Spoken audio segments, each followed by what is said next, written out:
You are listening to Exposure on Radio X. I'm John Kennedy, and that is the 1975 featuring Greta Thunberg from Notes on a Conditional Form. It is the opening track, and tonight I'm going to play you the whole of the album with Matty Healy connected online to me. Hello, Matty. How are you? Good, thank you. How are you? I'm all right, thank you. So where are you? Because it looks interesting. There's a painting in the background. There's a seascape. A bit of brick. Yeah, people just throw any old rubbish up on the walls around here, I think, now. It's this is kind of like the studio where we made the past two records. Right. So I came here to kind of isolate because I knew it really well. And yeah, we've been here ever since. So the whole kind of, as the album's come out, I've kind of been sat in the chairs that I made it. So it's been quite nice. Yeah. That's good. I mean, it's interesting, isn't it? With the opening two tracks on the album, I mean, they emerged last summer, which seems an awfully long time ago. And at that point, we were hoping that this album would be out before the end of 2019. Yeah. And in a way, is it a different 1975 that we're getting at this point of the album? I mean, it's a good point, isn't it? I mean, you know, with hindsight, as an artist, you can look back and you'd be like, oh, would have been amazing if people had heard the whole album for the first time. Do you know what I mean? And you can look back on that kind of way. I think that what we were really focused on over this era was kind of like always releasing music, but not in a similar form of just like, I know it was singles, but it's all part of like a bigger expression. And obviously that's an album. It's not like an original thing, but I think that the consistency and kind of the way that we conducted this campaign or whatever you want to call it was quite like organic and quite like fluid and kind of quite representative of the time. I don't think I'll ever do that again. Like put out 8 singles before a song. I never even thought I'd do that, but it was just what was happening and yeah, so it kind of culminated in this time. But it is a slightly different. The band is slightly different throughout the whole thing, you know, and I think that time has a massive part of that, you know, like a lot of those songs were like reactions to things that were directly happening where we were, you know, like gigs in Alabama or whatever it may be. So I think that it is a very real time kind of expression, and that was what I really wanted for this time. And our future expressions will definitely be different, I'll tell you that much. Yeah, I mean, when the Greta Thunberg 1975 track came out, I mean, that seemed so timely. It seemed to be really, really important as a kind of statement, and it seemed to link in with everything that was going on around that time. And by tradition or by intent, you always start the albums with the 1975 instrumental, but this time Greta's on there, and you're obviously inspired by her. And I mean, it was easy to reach out, contact her and ask her to use her words? It actually was. I mean, the funny thing about that goes back to the previous point where a lot of this record was kind of, because it was very much about my personal journey or whatever, and then it was also very much about stuff that was literally happening in the world. Like for example, when we recorded the Greta piece, it was to be the 1975, the opening track on the album. So my initial idea is the first time people would have even heard that would have been last week when it came out. As soon as we recorded that, and yeah, it was humbling and amazing and quite easy, and she was really down for doing it, and within a couple of conversations we were in the studio in Stockholm together, the logistics were easy and she was down for it and it was powerful. But it was also like, as soon as we did it, we had a conversation outside the studio, like, this is not a statement for 6 months' time, you know? It's just not. And imagine if we had waited, like, you know, it's literally a different world, and the world changes every week now, let alone every month. So 6 months ago it is another world. And yeah, it's come to mean something at 2 different times, you know? Yeah, totally. And then you follow it with People. And that was in the live sets last year as well. And no, that was such a contrast as well. It's like, oh, an explosion, you know, and it suggested that this album that we were expecting quite soon could be full of this stuff, you know, because we just didn't know. No, and the two contrast so differently together. You know, there's such a massive explosion when you go into People. And it's almost about it almost seems when you're listening to it that, you know, all the points that Greta raises, you know, that you clearly identify with, you know, people is the reaction to that. It's the anger that you feel about, that you can hear in the way she talks and reads out her own words. You know, you can feel that anger, and then you hear that anger in people directed at kind of everything. No. And is that how it arrived, people? Was it an explosion in the studio when you created it? Oh, yeah, it was. I mean, the story goes, like, it was, you know, I don't know how much, like, when we're making music, like, there's a lot of love in the room, always. So excitement is always paramount. I think there's this idea that we played this show in Alabama, and the abortion bill had just been passed, and you know, I said something about it, and then it was all like kind of just quite Larry, you know, quite intense. That is the night that we wrote that song. Like, we kind of went on the tour bus, and then we were like driving through Texas or something, and it was kind of like there was a lot of momentum and we were genuinely angry. But people kind of like, it's funny with Greta and people, yeah, because then people were like, oh, this is going to be their heavy environmental record. And it was always just going to be a record about me, which is, it's kind of about everything, you know, everything that I'm scared of, or everything that upsets me or excites me. So, I don't know, I think that Greta also heard people before she recorded that as well, so she knew what we were getting at. But is she a 1975 fan? Is she? No, I don't think so. She's. Yeah. From what I wouldn't like to speak on her, but from what I can see, she's not really that interested in pop culture. Like, she's just not really. That's why I say, like, people are like, what do you mean? Because I've been saying, like, she's like the most punk person that I've met, and people are like, oh my. What? But my point is that she doesn't care. Like, even the punk people that I've met, they cared about being in bands.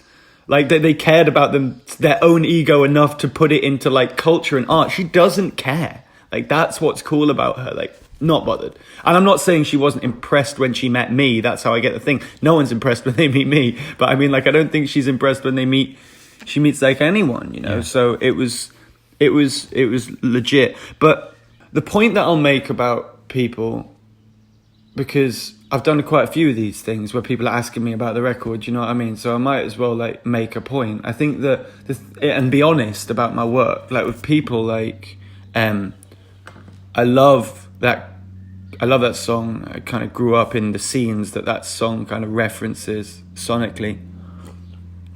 But the thing that I struggle with heavy music is that there's obviously exceptions to anything. Do you know what I mean? So there's great heavy bands doing important things, but not really. You know? And I feel like, I don't know about now, but when the 1975, like, heavy music as, like, a genuine subversive alternative. Like, by the time, like, we got to, like, the end of the 2000s, and you'd had, like, Limp Bizkit, you'd had everything from, like, you know, like, the Stooges up to, like, whatever we ended up at. It's like heavy music didn't feel like that alternative to us. And we were in heavy bands, like, growing up. Like, we're coming up to our, like, 19th year in a band. Like, we've been everything. And I just feel like the reason that I use people as an example, because that's easy. I think that kind of thing is easy because it's linear. It's one dynamic. It's like aggression met with aggression. Whereas we kind of make beautiful, let's say, pretty music, because within that you get to present people like an ethical dilemma. If you present something, because beauty, I keep saying this, is like the sharpest tool that we have, you know? If you want someone to pay attention, you make it beautiful, they're going to sit up and pay attention. And I feel like presenting ideas that are anathema to that, ideas that aren't beautiful, that aren't attractive in that space, presents like a real ethical dilemma. And I think that, you know, it's funny because people look at stuff like People and see that as our more alternative work. And I see that as our least alternative work. Yeah. You know, it's great and I love it, but it's not it is not alternative. That is a tried and tested method of delivering aggression, you know. Yeah. And there's room for it, but I think that it highlights the rest of the record more. Yeah, totally. But yet you turn to this kind of format in order to unleash and get rid of that aggression that you were feeling that night that you wrote it. Exactly. I just feel that like everything, it all has to be part of like this bigger dynamic. Like, you know, I just find like my expressions are more like our expressions as a band are just more omnidirectional. Do you know what I mean? They're more, omnidirectional. Yeah. It is the 1975 On Exposure Radio X. It is the end. Music for Cars. It's the third song on the brand new album Notes on a Conditional Form, which has just come out. I'm John Kennedy. And with me online is Matty Healy from the 1975. And Music for Cars seems a key phrase to do with this album, this period of the band. And it's a phrase that is kind of part of 1975 history in a way, you know, seeing as it was on one of those early EPs. So how does it relate? Because I think it's all part of a bigger plan.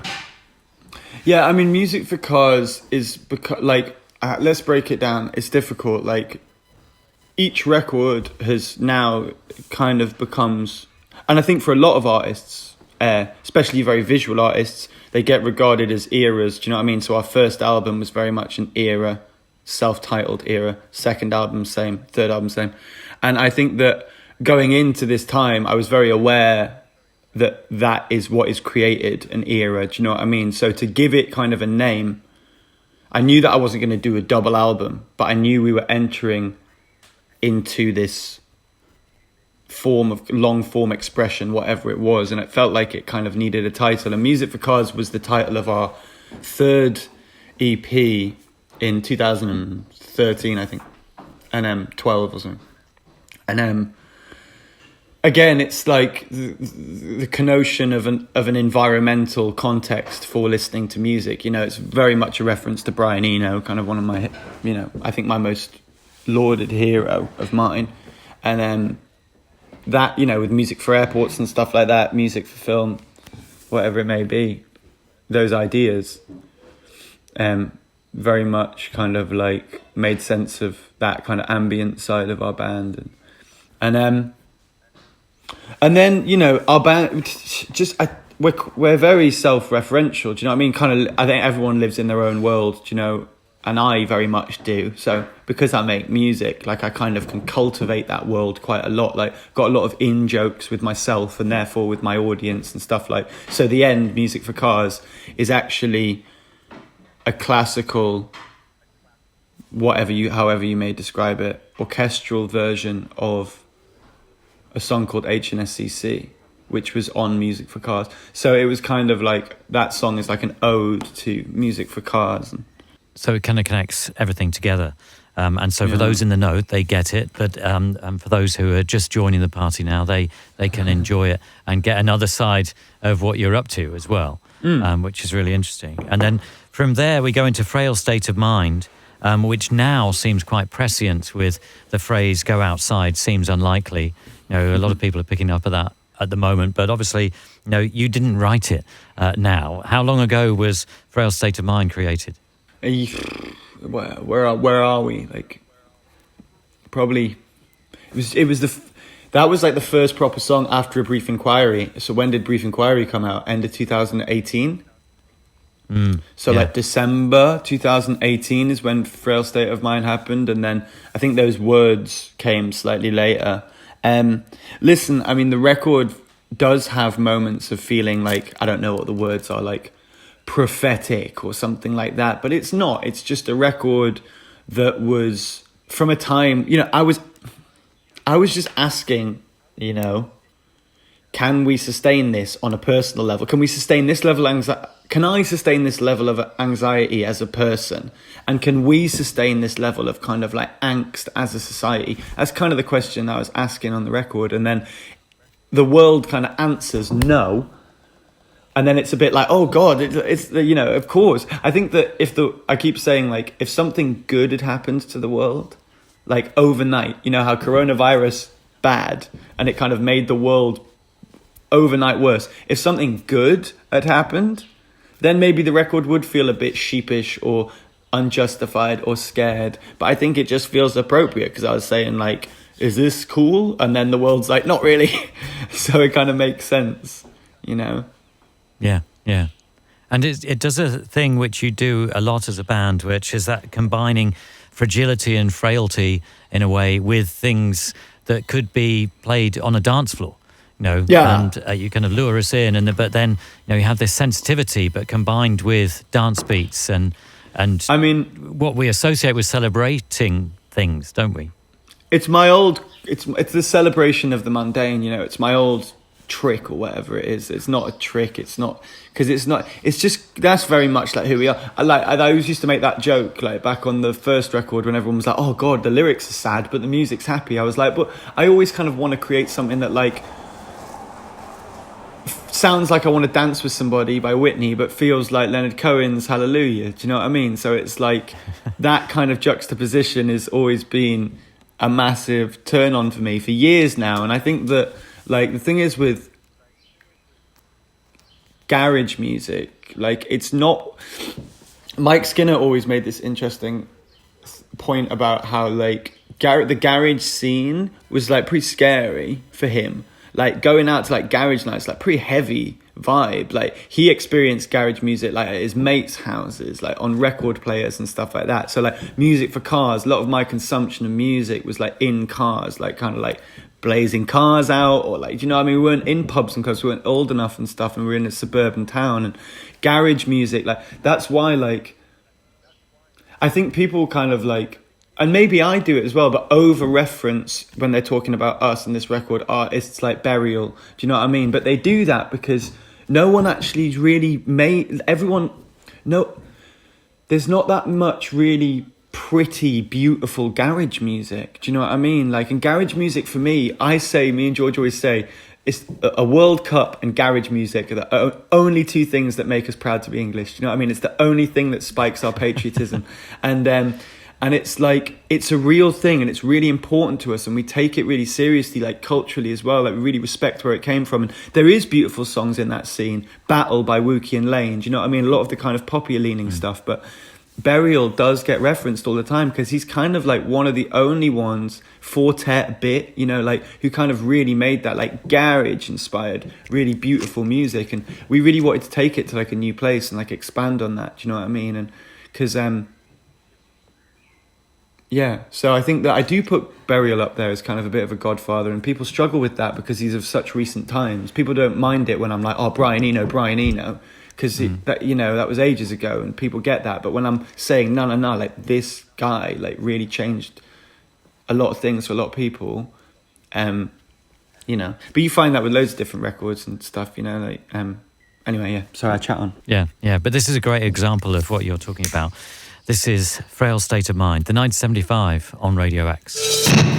You're listening to X-Posure on Radio X. I'm John Kennedy, and that is the 1975, the birthday party, preceded by streaming, both from notes on a conditional form. I'm playing you the whole thing with Matty Healy online, talking us through it track by track. And that's a nice sequence, isn't it? From Frail State of Mind into streaming, into the birthday party. And this album is pretty epic. 22 tracks long. It's 80 minutes. And it really, there are certain sequences, I think, that need to be heard together. I mean, that's why you've put them beside each other, and that's why you've sequenced this in this way. But it's also why you've gone for such a long album. You want some things to be heard in a certain way, I think. I mean, that was what was like... That's what's difficult about kind of like having this real-time expression of constantly releasing music, but kind of inherently deconstructing the primary form of it. Because it's like... I'm not like, I love Drake. I love all those artists that have the ability to like hold people's attention for 3 minutes once a month. Like it's amazing. Like just single, that it's amazing. Whereas I really have to like, I really am making a record. And so it's kind of like, well, we can put that out, but it doesn't really make any sense. But then I have to just be like, okay, well, maybe not making sense is the thing. So I suppose like people really lean into that. People are like, oh, all the songs are so different all over the place. It's like, yeah, they are, but they do... Some of them are like really slapped next to each other, but it all does work as a record, so it's difficult to explain. But it's like that section was written for ages. For example, like trying to take streaming out of the beginning of Birthday Party and make it like a single was like the hardest thing about the Birthday Party. So, yeah. And I always talk about like ambient music, like literally being like the engine of our records, you know, like it kind of generates all of the songs. It starts with ambient music, so it all generates the emotional quality. So like it's really important for us. I mean, that's kind of the music that we listen to, you know, like. Yeah. The Birthday Party seems quite playful to me. Is that a banjo in there? What is that instrument? Yeah, is that playful? Like, I don't know. I don't even know anymore. Like, I don't think it's twee. So, but the Birthday Party again, like, you know, I just think it's quite funny, right? Like and there's actually like gags in there. There's almost like bits in there, and you know, there's a lot of songs that I have that have got like a wink or a knowing, but that's very much like quite funny, and then. That was the Frail State of Mind, the Birthday Party, and Then Because She Goes, which comes up in a minute, were the first songs that were written for the record. So, you know, it kind of started with those three and it kind of went out onto the other things. So you can kind of hear the garage, you can hear the acoustic guitar, kind of like Americana references. You can hear the kind of like emo kind of slacker indie college rock references. So it's like it kind of started from there as like a boiling pot and then kind of just spewed out, you know. And so with the Birthday Party you go on to Yeah I Know, which again, you know, it's a kind of dance floor thing, isn't it? I mean, I'm picturing you and the rest of the band creating this and just kind of going crazy wherever you are, be it in a car or be it in the room that you're sat in now. That was very a studio project because it's so like tonal. It's probably a bad word to use, but like I feel like, you know, like sometimes like if you can just have, that's like one thing. It's like one modular synth pattern and a drum beat. Do you know what I mean? I think there's so much tonal shifting. It's like really satisfying. So it's quite hype, that song. But again, it's like, it's England. You know, it's like the UK, it's like hyperdub records. It's like, you know, it's just what the UK sounds. This whole record is kind of what the UK sounds like to us, apart from the obvious references to America.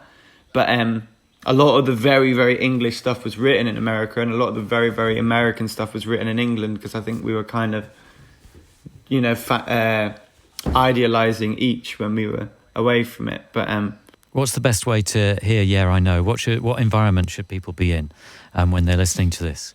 Do they need to turn off all the lights? Do they need to be standing up going crazy? I mean, Yeah I Know is for me kind of like quite a personal moment. Like that would be a kind of headphones, eyes closed, or big. If you've got big speakers, like that's where it could be. But again, like, music is a really subjective experience, and one experiences it completely differently in different environments. And I think that's why we spend so much time like mixing on like iPad speakers and laptop speakers and those kind of things. Everyone does that because, listen, if it sounds dope coming out your phone, it sounds dope. It's pretty much like, that's pretty much it. So yeah, do your thing. Listen to it however you want. Yeah.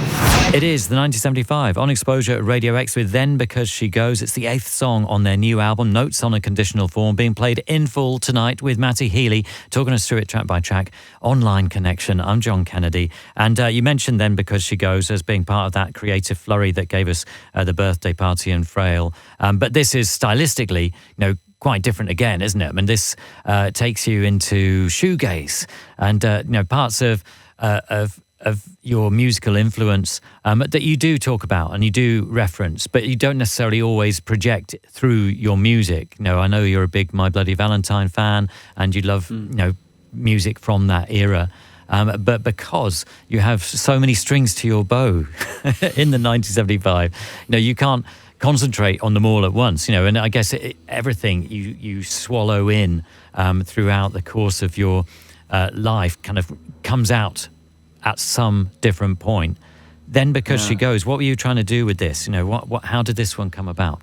Well, yeah, it's nice. It's a good point. Like, I think that like it's weird for me to say because I reference a lot like in my music, but I always try and steer away from pastiche because I actually find the idea of being retro kind of like not inspiring. So I think like to make a record that actually like sounded on the nose, like My Bloody Valentine or Spacemen 3 or whoever it may be, you know, wouldn't sit right with me. But then because the thing that I do love about that music is what I've already described as like faded splendor. You know, they're like pop songs that are like drowning, or they're like, you know, faded Polaroids as opposed to like an iPhone picture. And I think that it's very short. It's kind of too short. It's kind of like this captured little moment, bit like a memory or something like that. I don't want to get too pretentious about it, but like it was kind of just this little captured moment of kind of faded splendor, because that's the thing, like I really love like distortion just as an idea, you know. A lot of my work is very distorted, you know. You can use that word to describe it. It doesn't have to just be like a distorted guitar, but beautiful things that are really kind of like strung out and beaten up, and you know, like I find way more beautiful, you know. So then we contrast Then Because She Goes with Jesus Christ 2005, God Bless America.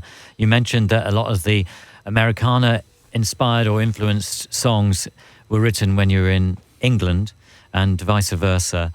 This is a standout song for me and was a real surprise in the series of singles that you put out building up towards the album. And Phoebe Bridgers' part of it is absolutely beautiful, and it's such a tender, touching song. When did you think about getting Phoebe involved? I mean, Phoebe is like one of my favorites. Just she's like up there, like artist wise, and there wasn't a moment where I thought, oh, I'm gonna open the 1975 up to collaborations. You know what I mean? It wasn't like a moment. It was just we were talking, and then I'd written that song, and then I just thought I could just hear it. You know. You just go with your instinct, don't you? I was like, oh, that'd sound great. So we met up because we were both fans of each other. Met up in LA, and then we became like really good mates really quickly. All of us did, because she's got like a crew who's her band and stuff. And then she's just so nice and like someone that you kind of want to have around as well. So like if I wanted, like Then Because She Goes, she's on that as well, and then she's on the record later on because it's just like. She let us use, like, you know, if I find something like shiny and beautiful, like I want to use it like all the time, you know, and then I use it throughout my career all the time. I wouldn't be surprised if I used Phoebe's voice again, you know, if she'd let me, because, you know, as soon as that mix, I was like, okay, well, that's just a beautiful sound. So yeah, I'm really, really honoured to have, and we actually have a version of, because Phoebe's got our favourite voice, like we got her to sing the whole song. So I have a just Phoebe Bridgers version of Jesus Christ just for us to all sit there and be like, oh, swoon over. What a great idea. Do you think that will ever be shared? I think so. I think I'm going to put it in Mindshower. We have this kind of like AI environment where we're kind of starting to filter content and release kind of unreleased stuff through. So I'll probably put it on there at some point. Yeah. Fantastic. I know people would want to hear that. And what's the song about? I mean, what were you inspired by? So that's interesting, you know, like it was about two very specific things. And I think that sometimes like I don't want to be too on the nose because I realize like I'm all good about asking questions, but like giving opinions, like really, really forthright, like it kind of requires sometimes like a bit of judgment. And I'm just not in that game, you know, like saying you should do this, you're wrong, but you know, whatever it is. So that song, but it was about, so the music was always the same, but it's two different versions. One about religion, conservative Christian America, oppression on young people and their differing sexualities or genders or whatever it may be.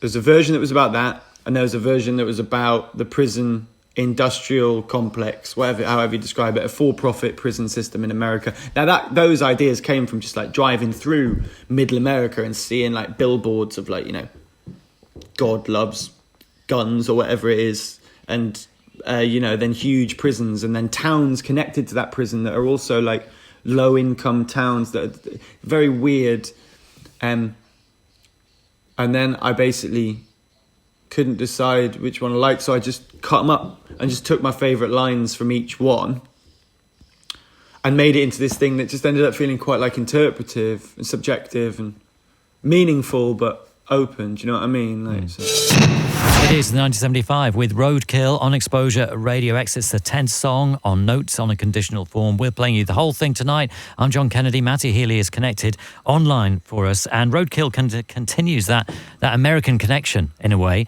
And a phrase that I never thought that I would link to the 1975, but country rock, Matty. Right. You know, I mean, it kind of take us in that direction, and you kind of play with us and our preconceptions, I think, of what we could possibly expect from the 1975, because it always seems to me you can be masters of all these different genres, and should you choose, you could do a whole album in this style, and it wouldn't be a problem for you. You'd enjoy it.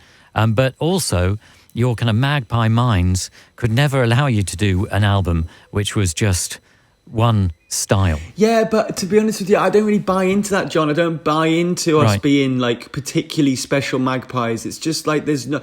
If you can make, like Bill Murray says, like if you can make a pie, do you reckon you can make a tart? Do you know what I mean? Like that's what someone said to him, like, you're well good at acting, but I thought you're just like good at comedy. It's like, no, it's one thing. It's like, it's music, and I find it really inspiring. And the magpie thing comes from... Yeah, if it's shiny, I'll go and pick it up. Doesn't matter if it's glass or a condom packet or whatever. Doesn't matter. So beautiful, the right hand of a mild, I don't know, a Herbie Hancock piece, or it could be, like we're talking about, like something from Shoegaze. It doesn't matter. And I think that like we're not. It has to be like something that's coming from this idea that one needs to be perceived as.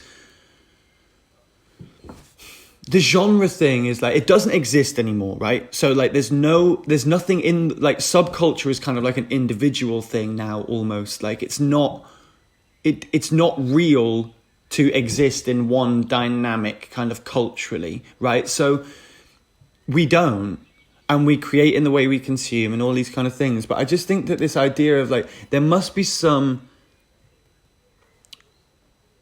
preconceived idea that in order to seem kind of credible or concise, you need to deliver something that stays within a particular set of boundaries. Do you know what I mean? Like I just don't understand that, and I kind of don't react to it. And I also make records because I love making records. You know what I mean? People forget, like, I'm on my own label. I know we're big now. And woo, I love it. But we're on our own label. Like, we don't really care about anything apart from just really enjoying it. So I think that the whole thing of like, if you ate the same food every day, you'd be bored. If you did the same film every day, watched it, you'd be bored. So making the same music every day for us is just boring. So it's just what happens, Yeah, totally. No, I mean, I love it. No, I love the surprises. And it's like you're taking us with you every time, because it's like, hey, we're playing with this now, we're playing with that. I mean playing in the playful, having fun sense, and that's something that always comes across, I think, when you're listening to the band or watching the band perform. It's like, hey, we're really loving this right now at this moment, and that's where we are.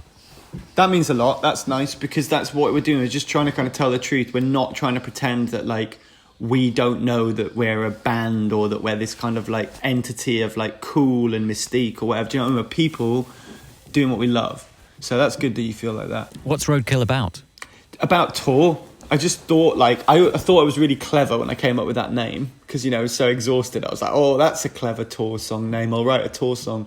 Where did it come from? Like I don't know. I think that there's a lot of like cool kind of country indie rock around at the moment, like Pine Grove and bands like that. I mentioned Pine Grove in the birthday party, a band that I love.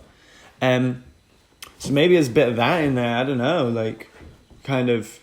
But I love like Bright Eyes and Neutral Milk Hotel, and basically like I remember I was talking to Connor the other day on one of my podcasts for Bright Eyes, and he's talking about how like Nebraska kind of had this kind of country influence on their kind of emo music, because like they were intersected with like the folk scene of the time. So there's a lot of bands that I was really into that time, like Limbeck and stuff like that were kind of like country emo. So I mean, I've made that joke loads of times, like country and emo are very, very similar. You know, there's this meme I keep referencing, and the guy keeps getting excited that I keep referencing his meme, but it's a great meme where he says, emo music is I'm going to live and die in my town, sad face, and country music is I'm going to live and die in my town, happy face. Do you know what I mean? And I think that that's the only real difference between those two things. And I love country music as well, because like in England, as somebody who just loves music and isn't that worried about like cool particularly, country music's quite exotic to me when I was growing up. You didn't hear it on the radio. Like there wasn't like a country music station. It was like the soundtrack to a bit of a documentary when it was about America. Do you know what I mean? It was like kind of like this hidden music. So I love country music. Like I'm actually bang into country music, melodically and like, yeah. And then from Roadkill into Me and You Together song. Who are the me and the you in your mind? Don't. Me and You Together song again is like one of those moments just about this record's kind of just like that where I kind of just let go a little bit. Do you know what I mean? Mm-hmm. Like I think that I search for some elements of escapism even in my own music sometimes. And that song stemmed from this script that I had that I was working on some people. I was working on this film idea, and then I kind of wanted a song that kind of felt like that. That's where the inspiration came. And then as soon as the kind of like the jangle of those guitars started to present itself, it was like,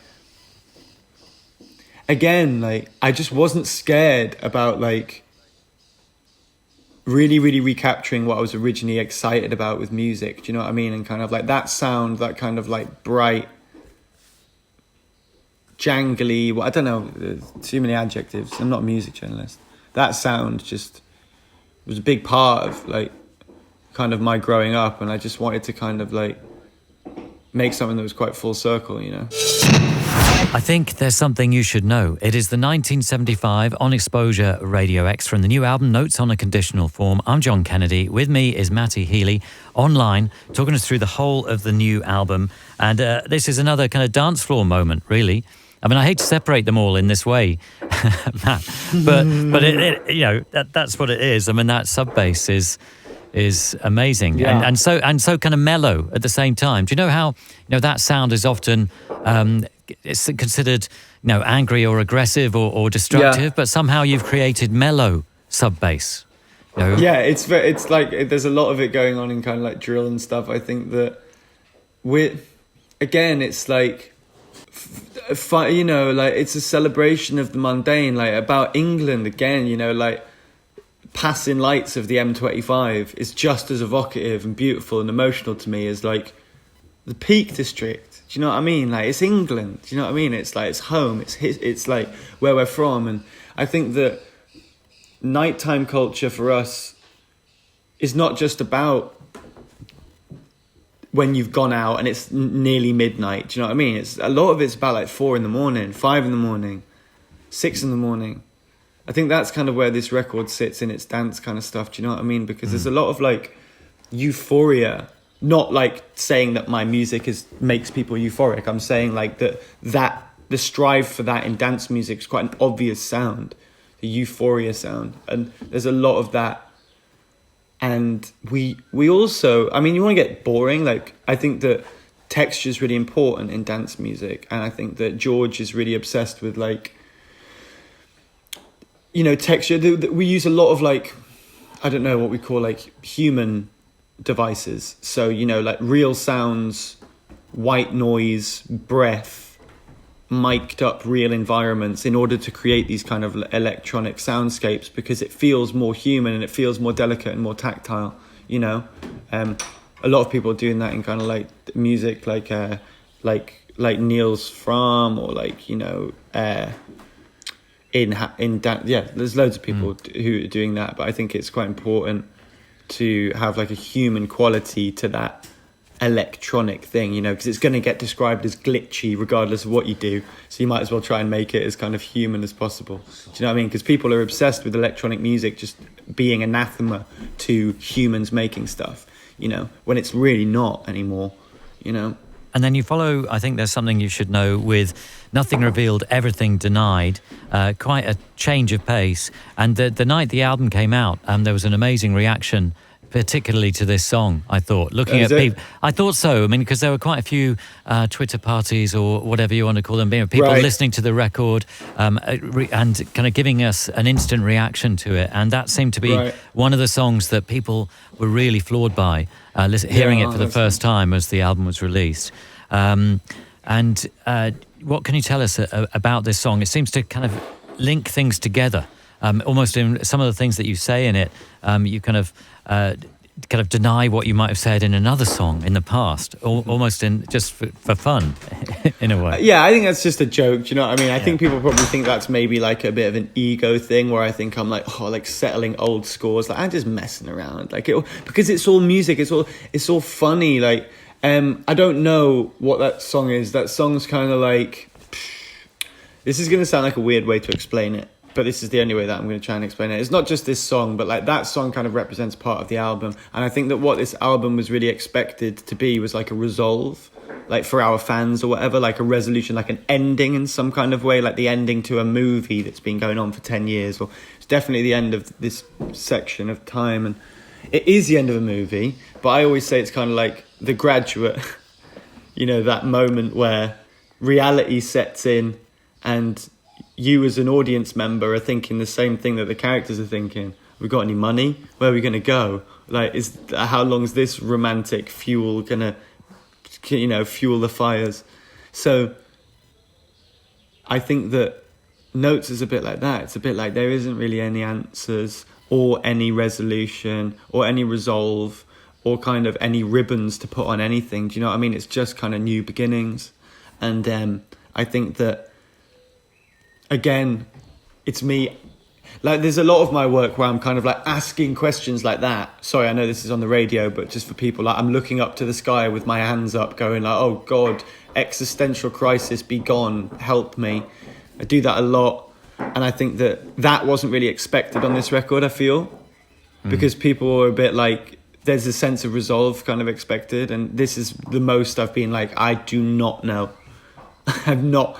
You know, I've grown as a person, but I don't really know. And don't ask me, you know, like that's kind of where I'm at with this song. Yeah. And those musical, the choir in there, who's that? It's the London Community Gospel Choir. I mean, to be honest with you, I struggle with the whole like gospel thing all the time. I know that I know I do it quite a bit, but I think I've given myself a pass. It's a London choir. Like that's what was always important to me. Like on my last records, like I wanted a choir of great singers from London. So that's where I kind of did. When I was in America, couldn't quite do that. But like the choir thing always came from like I was part of choirs. I remember choirs. Like I used to go out with girls in choirs. Like, you know, a lot of this stuff is always about like, you know, my experience of music. And like, I love like classical and choral music, like non-amplified music that's loud. That's my jam, you know, like, so hold on a second. Let me just shout at my dog. I've got you loads of toys. You don't need to chew that. So so that song is kind of like, I tend to use the same group of singers, like my guys, my people that I love so that's where who they are. It's the London Community Gospel Choir. You're listening to Exposure on Radio X. I'm John Kennedy, and that is the 1975 Tonight I Wish I Was Your Boy from the new album Notes on a Conditional Form. I'm playing you the whole thing tonight. Matty Healy is online. He's talking us through it track by track. And we're past the halfway point now, Matt. Thank God, finally. I mean, the piano on this is really lovely at the start. What can you tell us about tonight? Tonight, that's George on the piano at the beginning. Tonight was like a song that my friend and artist collaborator No Rome kind of wrote in a rudimentary sense, and I loved it for him. And then when I was making the record, I just kept jamming this song, and then George had written that little intro thing with the Temptation sample, and it wasn't connected to anything. It was just a loose thing. And we put these two things together, and it just worked so well. And then I kind of just wanted something that was a bit like, I don't know. I always reference stuff because I always think that's the only way I can explain music, because it doesn't really sound like anything. But I suppose I was going for like early Kanye meets Backstreet Boys, you know, kind of like early Kanye, late Backstreet Boys. Two really good eras for two really good artists, in my opinion. So it's kind of like lofty for me, you know. Lofty in what sense? Well, it's sad, but it's quite like, it's not tense. It's just quite, I don't know how to explain my own music. I mean, I've been trying to do it for an hour. But it is what it is. Oi, stop that. Come here. And then tonight is followed by Shiny Collarbone, which is such a great title. And this started with a sample of Cutty Ranks, is that right? And then you got in touch with him, and then he said, "Well, I'll do it for you new." Is that what happened? Yeah. Basically, yeah. We had like these samples that we found. I mean, the original samples were kind of like garage, but it's just too comical now. Like Insider, all that kind of Jamaican Dutch kind of thing. Like Post People Just Do Nothing as well. Like it's kind of really in the public consciousness as being quite funny. So we were just looking in different places, and then we found these Cutty samples, and then when we wanted to clear them, we got in touch, and he was like, no, I'll just redo them. Like, we don't need to do that. So he did it, and Shiny Collarbone is one of my favourites on the record, just because, like, there's so much music, man, like 1975 music that isn't out there. Do you know what I mean? That's just, like, 2 hours or an hour a night where we're just messing around making kind of, like, what would you just be described as dance music, essentially. So yeah, you know, it's just a good, quite crystallized version of quite a lot of those things, and I think it's like it's currently my favorite on the record, probably because I'm not singing on it.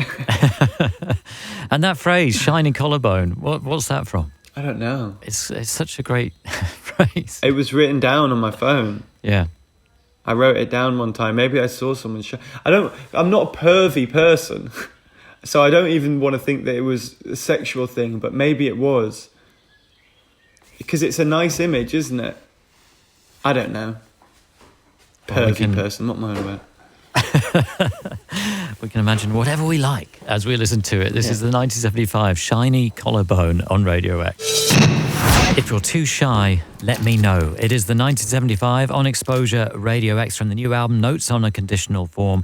We're working our way through the whole thing. Matty Healy is joining us online. He's giving us the lowdown. I'm John Kennedy.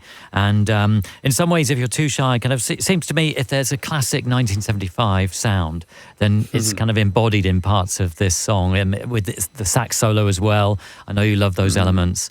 How did this one come about? And am I right in thinking FKA Twigs is involved in this? At the beginning, yeah, she does like the opera voice, the opera part at the beginning. She's got such an amazing voice. So that song, like, yeah, it's that. It's not that we try and do it, but it seems like on every album we kind of have like a song that is the signifier of that kind of traditional 1975 sound. You know what I mean? But it's just because we can't get away from writing like that sometimes, you know. We're going to do a tape notes on this song. Excellent. Like together. Yeah. So we'll talk about that, because that's going to be, that has probably like the most demos of different versions of any song we've ever had. That was like a real Frankenstein of like 3 or 4 ideas. And I mean, to be honest with you, like, I love it. Like, you know, it's kind of like, it just makes me laugh a little bit. It's just because it's not silly. Because like when I was making it, and then I took it really seriously, and there's a lot of weird references, American Psycho, and kind of like there's a lot going on in the song. But it's just so ridiculous, isn't it? With the sax solo and all those kind of things. It's so ostentatious, and that's what I love about pop music like that. It doesn't care. Yeah, that's what I'm talking about. I'm talking about like making beautiful like pop music. Like, it feels way more subversive than like People. Like, who's rolling their eyes at people? Yeah. Do you know what I mean? Like, probably people, a lot of people, there's loads of people who don't like it. But I mean, like, it doesn't snark in the same way that, like, a sax solo does now. Yeah. In a piece of music like that, I don't think anyway. So. Yeah. No, I know exactly what you're saying. And I mean, the kind of contrast between what you do and how you view things, becomes apparent over the next couple of tracks. So the next one is Playing on My Mind, and then that is followed by Having No Head. And, it really, I think especially with this record, we really get an idea of what it's like being inside the 1975, being in that studio where you are now, all together, making music together, getting excited by different sounds, getting excited by different things, but also getting candid with each other or saying, you know what, I'm feeling really down today, and that pours out, and then the others hear and respond to that, and then in contrast to that, you'll have your big sub bass numbers and all this kind of stuff, and it feels to me with Notes on a Conditional Form that we're living with you in your world, getting a real feel of what it's like on a day-to-day basis, and your love and involvement in music, and how it goes in a country way for one moment, and then you're back in the car, cranking it up, driving through the countryside late at night, and I love all that, those combinations. So, I mean, with Playing on My Mind, I mean, you really connect back to this theme. There's a kind of musical theme of Americana within this album, isn't there, that gets referenced a few times and that you keep coming back to. And it's almost, from what you're saying, Matty, it's almost as if that takes you back to a time when you would be listening to, kind of, say, like Bright Eyes, when you were younger and things like that. And all those different music. So that idea of you kind of simultaneously absorbing emo, garage and Bright Eyes, and it all comes out eventually at some point, doesn't it? And that's what's happening with Notes. I think all of that information is all in there, and it's all really, really fundamental. It just comes out in this kind of like weird context because we are where we are now. Do you know what I mean? And like, it is, it's very much been, like you say, like a real time kind of expression for us. So I think that it does feel like that. But so, Playing on My Mind, this downbeat acoustic ballad.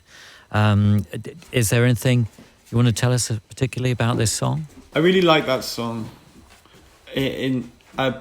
I always used to feel sorry for it because it got like so cannibalized. Like it would be like my song that I would just write lyrics on, and then every time I was writing a song I was more excited about, I would just take the lyrics out and put it on that. So poor thing just had so many lyrics taken out of it. But I eventually sat down and finished it, and Phoebe turned up and wrote some of it when she was there, and just another like nice moment, I mean, sometimes I just like songs, like, so it doesn't matter if they're acoustic or just on the piano or whatever. And then when we're going to follow it with Having No Head, and there's various different things going on within that, and all these different sounds that you create and use, that kind of that leave the listener thinking, oh, what is that instrument? And it could be anything, knowing you. It could be a teaspoon on a tabletop, or it could be a real harp in there. And that's always the kind of fascinating thing, because I know that you'd be as excited by the sound of one as much as the other. Oh, yeah, completely. I mean, like, that's how a lot of like good ideas happen, like have the window open, stuff like that, like when you're making music, do you know what I mean? Because if something happens outside that's cool, it's like I'm always thinking about those kind of things. Playing on My Mind there's a lot of like slide guitar on there again, which is another kind of like Americana influence, but no, there's not as much. There's no like Fiona Apple pots and pans kind of vibe going on. Right. But what a record though. We're going to play Playing on My Mind and then go into Having No Head, and with regard to Having No Head, I mean, anything we should know in advance of hearing that one? I just think it's beautiful, and I get to say that because it's kind of became George's thing. And that's not to say, we never separate songs. We can never remember. I just remember the amount of time he spent on that and the amount of different versions that I heard. Because I was only involved in like the piano of it or something. I can't even really remember it. That's why I love it. Because it just turned up one day and I was like, this is the best thing on the album. So yeah, it's great. Shout out to George for his efforts. It is the 1975 What Should I Say? Notes on a Conditional Form in full tonight with Matty Healy online, talking us through it track by track. I'm John Kennedy. And the interesting thing I always think for you as a vocalist is the freedom you approach the idea of being a vocalist. So, you're happy to sing a song straight with no effects on your voice or whatever, and have that as upfront as possible in a song. But you're also happy to have the drums drown out your vocals. You're also happy to, put whatever effects on your vocals to create a certain kind of feel, a certain kind of mood. And when you're doing that, say with What Should I Say, are you using auto-tune on that? Is it a vocoder? What effect? And I'm always interested to know, at what point do you think we need to change this? We need to mess it up. We need to make it more I don't know. I mean, there's no purity. It's like being a good footballer. Do you know what I mean? It's like you can't just be trying to score all the time and have your one way of doing it. It's about making a good thing for the team. So George is probably the most restrained because, for example, if I was or Han, I pretty much play up to my ability as a musician. I'm a bit of a master of none. I'm a pretty good guitarist. I'm all right guitarist. I'm not great, but when I'm doing a solo or whatever, I am playing to my full ability. George and Han are so choppy. Especially nowadays, George is amazing to watch. As a drummer, he could do a drum solo that would impress anybody. Do you know what I mean? But I think that George is really restrained as a drummer, because the stuff that he writes for himself is most of the time non-existent. Do you know what I mean? I don't write as a singer. He doesn't write as a drummer. We write as songwriters. Do you know what I mean? So it's just whatever suits the song. And it's just all instruments. Do you know what I mean? It's just all different. It's just using things as instruments. And I also find manipulation of form in any way cool. So a traditional instrument or idea or voice or whatever it is. And the football reference is nice because Bagsy Not in Net is the next song. Yeah. And is football a thing? Do you play football together? You know how you... Yeah, all the time. Right. All the time. That's our... Yeah, so when we, again, I keep saying, we're coming up to our, 19th year in a band or something mad. So, we literally just... When we were teenagers, 13 to, 20, we would just rehearse and then play heads and V's. And then rehearse, then play heads and V's. So the first words that are said, you're not allowed to say Bagsy Not in Net before you leave the studio. And the door was in the corner. So it used to be one of you would realise that we were all kind of down in tools and we were going to go and play football, but no one had said it. And then you just run to the door, and then as soon as you got your foot out, you just go, Bagsy Not in Net. Bagsy Not in Net, Bagsy Not in Net. And then the last one. And then you'd have turn around, touch the ground, Bagsy Not in Net. Do you know what I mean? Because you just don't want to be in net, do you? No, that's just the metaphor for my life. So Bagsy Not in Net was... But Bagsy Not in Net was, again, a title that was... There was 3 different versions of music for Bagsy Not in Net. But I ended up calling this song Bagsy Not in Net. You're listening to X-Posure on Radio X. I'm John Kennedy, and that is the 1975 with Don't Worry. It is the penultimate song on the new album, Notes on a Conditional Form, which I've been playing you in full tonight with Matty Healy online, talking us through it track by track. And am I right, Matty? Can I believe what I've read, that this is originally started by your dad? He wrote it. This song? It's his song. So it's his song. So this is a Tim Healy composition. Yeah, and me and him singing it as well. You can hear me and my dad both on it, singing at the same time. That was the first song that I ever kind of knew. And then when I was going back and writing this album, I kind of remembered it, and I thought, I didn't know whether I was remembering it through rose-tinted glasses. And we kind of got it out, or I got my dad to play it because I wasn't even really recording of it. And it's just this amazing song, and I was like, God, that sounds like a 75 song, and that's so weird. And we just ended up recording it, and then he played the piano on it, and then it was really charming and really good. And then we were started to rewrite the piano part, and me and my dad, and neither of us are like pianists. So like, but then I didn't want to involve someone who like, it was so like personal by that point. I wasn't going to get like a piano player guy to come and play on it. But then the guy in my band, Jamie, who has been my best friend since I was like 2 years old, grew up with my dad. He came and we reinterpreted the piano with him. So that's just the three of us on that song, and then George produced it. What a lovely moment. What a lovely moment. And really you say nice. that, would your dad be playing that song in the house then when you were young? Just kind of, just idly, just playing it? Or would he dig it out at particular moments and say, no, we need to... He'd sing it on the piano. Fantastic. So, I mean... Amazing. Yeah, it's a lovely combination. It must have been really great to have remembered it and think, you know what, we could actually do that, and we could put it on our record. For sure. Yeah. It was crazy. Yeah, it was really beautiful. And then, I mean, that links in nicely to Guys, really, because this is another touching song on the record, which is a kind of celebration of the band and your friendships. Yeah.